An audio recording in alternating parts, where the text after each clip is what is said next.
Hey, what's going on, guys? It's Mano 777, and we're back inside of Destiny here for your weekly reset video of Tuesday, May 24th, 2016. This is going to be a quick one. My equipment kind of took a dive earlier this morning, so I had to reset a bunch of stuff, so apologies on not getting this out earlier, but let's get to it, guys. The first thing we've got up first is the Nightfall. You can see here that we are in the Summoning Pits. That means it is the Moloch Strike. The modifiers this week are going to be Solar Burn, where solar damage from any source is greatly increased. Brawler, where Guardian melee damage is greatly increased. Grounded, where players take more damage while airborne.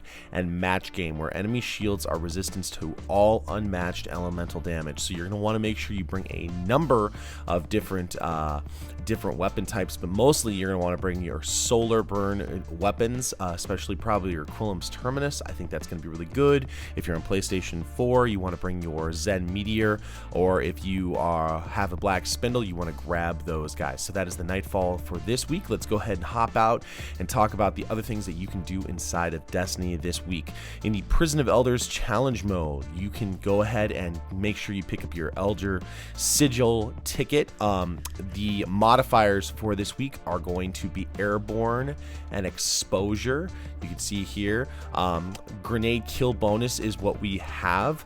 The three bosses are going to be Narusk, the Servant of Oryx, which is the Cabal Fallen boss. We have the Pilot Servitor, which is the Fallen add-on for the second boss, and then Psylocke the Defiled is the light level 330, and that is high. Remember, do that, you will get your weapon at 30,000 for your high score, and then the cumulative score of 90,000 will give you a piece of armor. Of course, you can always get Sterling Treasures from doing your Prison of Elders level 41 arena. You can also get it from just going to your Postmaster and picking it up, as well as your weekly competitive multiplayer. And this week, your competitive multiplayer is Mayhem Rumble, guys. Here, the daily heroic story is Hunt the Prime Servitor that's brought together the Broken House of Wolves. If this is ever the Lost to Light mission, come by my Twitch live streams and we will help get you a Black Spindle if you do not have one. But we will be looking for that maybe this week. It possibly could drop.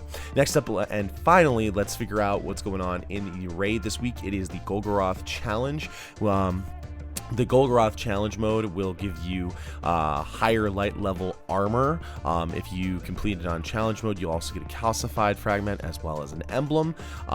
What you want to do there with the Golgoroth challenge is you want to make sure that when you are completing that, everyone in your fire team must grab the gaze of Golgoroth at some point during the damage phase. So when the orbs come down and you bring them down to do damage to Golgoroth, everyone has to take the gaze, and it has to be all 6 people in your fire team. You can't do it with 5, you can't do it with 4 people, even though damage probably would work that way. You got to have all 6 people in your fire team take the gaze. Finally, the level 3 boss in the Patrol of the Dreadnought in the Court of Oryx is going to be Kagor, which is the Servile Ogre wizard. Basically, what you have to do is kill all the Acolyte eyes that spawn. That will give you a little buff that will help you destroy the ogre, which will then let you destroy the wizard at the end of that, guys. So I know that was a fast video, but I wanted to make sure I got that in. So apologies again. I wanted to make sure that my equipment was all good and up and running. So guys, I will see you next time in the universe of Destiny.